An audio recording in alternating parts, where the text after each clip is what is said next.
Hello guys, I'm the RPG Recusant and welcome back to another episode of our Pokemon Yellow Nuzlocke. Let's kick off this episode with our title card. Fight for finite fossils.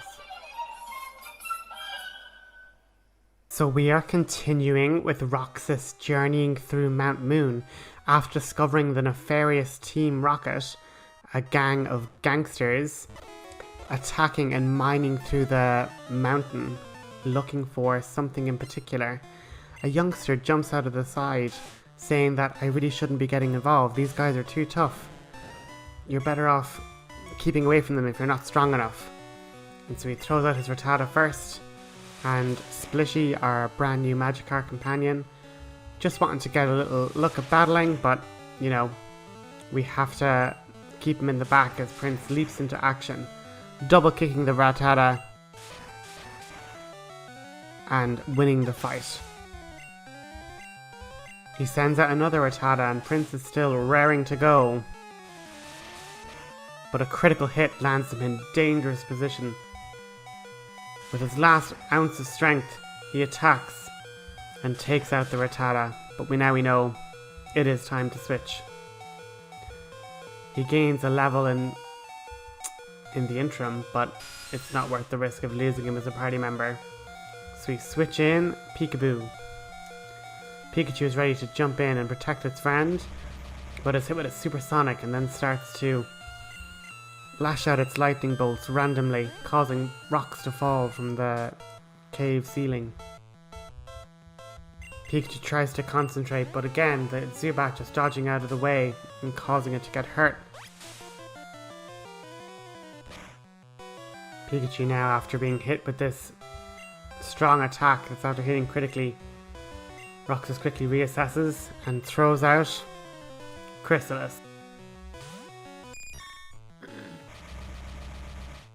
Chrysalis too becomes confused, but now with its new psychic powers it tries to use confusion. And finally, after getting clarity of mind, it's super effective against the Zubat, taking it out into one hit, sending it zooming across the cave walls. The youngster then says, "Look, I don't know if this is wise for you to keep going. These gangsters are really not, gonna take it easy on you just because you are a kid."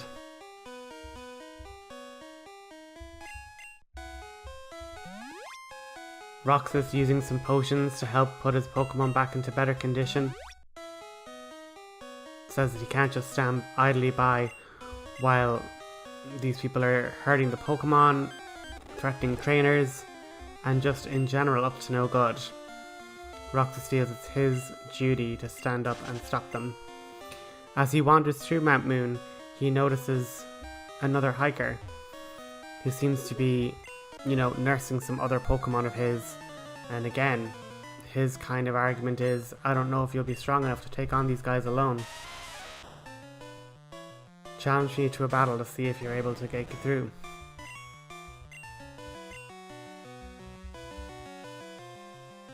Recognizing Geodude as the Pokemon that Brock used in his gym battle, he knew that Prince and Princess were well able to take these Pokemon out before, and so Prince, ready for action, wants to prove himself and dives in with 2 critical strikes, because in Gen 1, when one move in a multi-hit move is a critical hit, all of them are.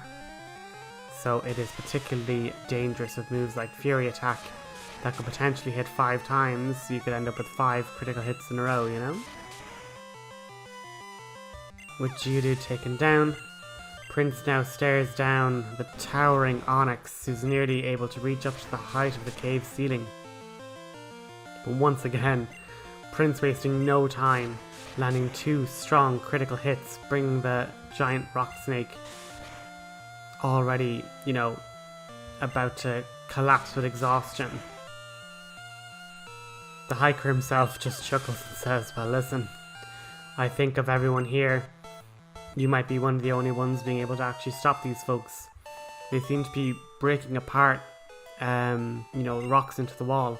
I thought they were looking for moonstones, but there's one over yonder in the corner there. They aren't even interested in the moonstones. They seem to be looking for something more ancient, more powerful than that.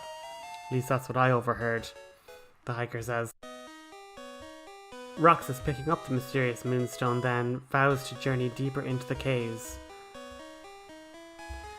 As he presses on, he's finding loads of different Pokemon, loads of harsh lights for the rockets as they were delving deeper into the cave.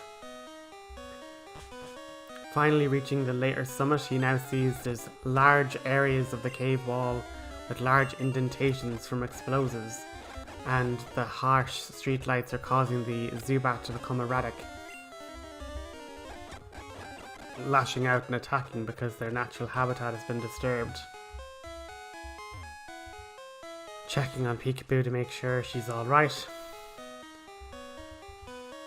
Roxas once again looking at his potion supply running dangerously low, but he can't walk all the way back to Pewter, not when he's made it this far. He meets eyes with another one of these gangsters, and he says, "You're a pretty brave kid coming all this way, but there's no way you're going to stop our operations. We're going to find those fossils and you're going to just keep out of the way." The grunt laughs as he sees a magic harp splashing helplessly on the cave floor. He goes, "Oh man, this is gonna... I already felt bad battling a kid, but this is going to be even easier." In pity, he just has his Rattata tail whip, so as not to do any damage, but a strong horn attack makes him reconsider, and quickly launches his Rattata into the offensive, causing a quick attack, doing high damage to Prince. But with a critical hit in return, Prince takes out the Rattata and out comes a Zubat, the Pokemon that the last time he was confronting another rocket almost wiped the entire team. So he's learned now that with Chrysalis's psychic powers as well as its flying typing, he's actually the perfect counter to these Pokemon, and with all good luck being on his side, he's going to use a confusion attack to win. Curiously, the rocket eyes Roxas and just says, "I mean, you're a natural battler, kid, but there is something about you that seems a bit too familiar for my taste." With that final blast of confusion, Roxas demands to know what he means. The grunt just shrugs and says, "Not my story to tell, but I won't stand in your way anymore anyway. Keep going if you want to keep interfering."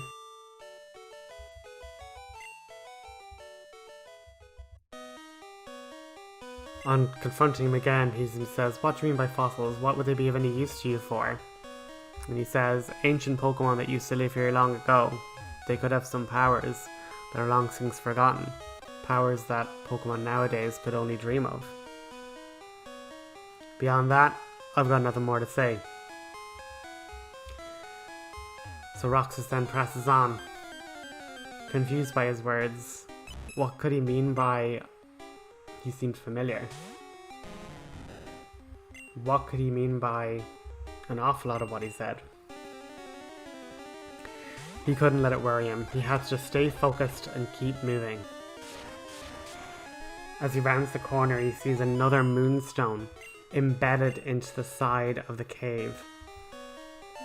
Wedging it out, he sees a young scientist standing over two calcified remains, and he says, no, you will not take these fossils. I need help getting them out of here, and there's no way I can protect both of them at the same time. If you can prove to me that your Pokemon are strong enough, I'll let you take one. Just once you don't let the rockets get them." And so they engage in combat. Chrysalis once again proving its psychic powers in being able to decimate these poison Pokemon as Grimer winces in pain from the psychic collisions. "This is what they've been after, you see," the Super Nerd says, as he points to these two calcified remains bedded in the rock. "There were so many fossils in here that need delicate tools to carefully extract them. All these rockets were doing was just setting bombs in the walls, hoping to just blow one out into existence. These are the only two that I've been able to salvage. Just take one of them, and I'll try and make sure that the others aren't taken. If you're able to make your way to Cinnabar, you can talk to the scientists there. But we can't let the rockets make another mistake like that again. Meddling in all this mess is what got us into trouble in the first place.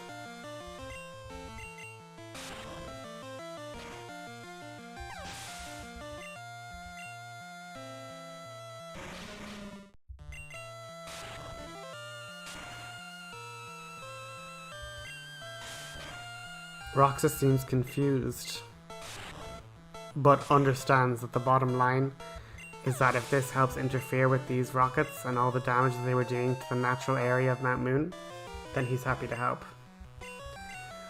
On defeating the young scientist, he says, okay, you take one of them, I'll take the other.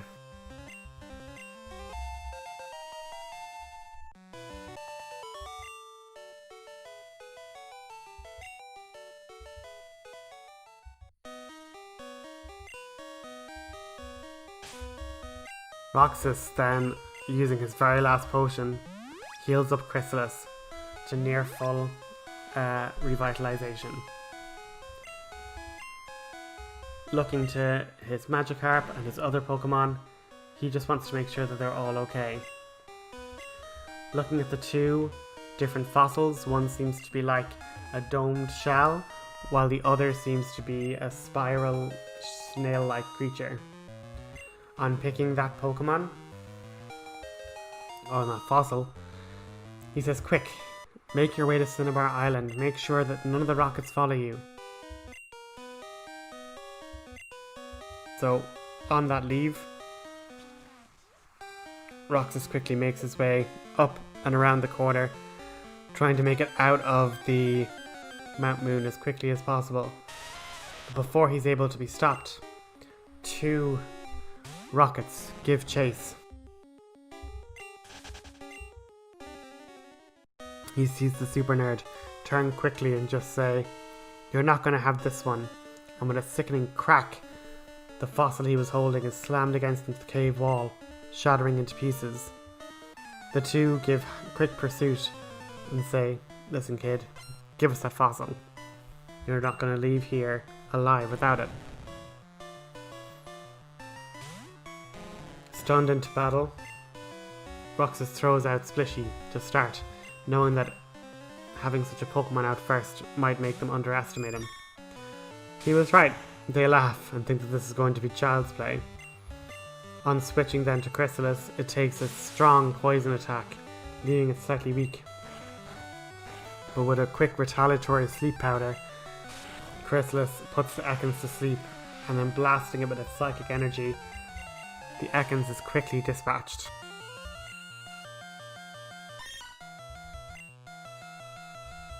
Next comes out a Meowth.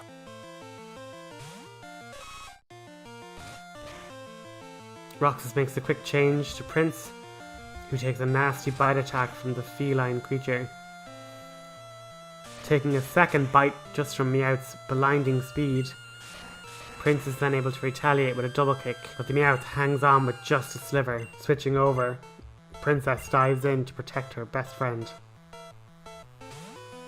Taking a bite much more better due to her higher defense, Princess endures the flurry of assaults by the Meowth, taking it down in one of its two double kicks.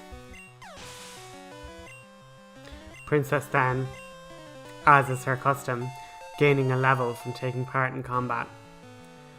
With another poison type in tow, but Chrysalis weakened, Huntress takes the stage, her first seeing this episode. Huntress starts lambasting the Coughing with sand attacks, hoping to lower its accuracy, but the Coughing is able to strike through with a critical hit, even through the flurry of sand that's been kicked up from the cave before. Chrysalis dives back in, hoping to keep its other fellow flyer safe. Even with all the attempts of lowering accuracy, it doesn't seem to be stopping the relentless Coughing's assault. The rockets shout, "Get that fossil! Just get them, Coughing! Beat back that silly butterfly now!" Roxas sniggers. This little butterfly is going to send your ball of smoke flying, and with a critical confusion attack, Coughing is fainted. And with that, the Rockets are defeated. Can't believe this brat beat us. Don't you worry, we'll get that fossil another time. Roxas, taking a deep breath, just runs for the cave exit. And that's going to be our episode, guys. Thanks for watching.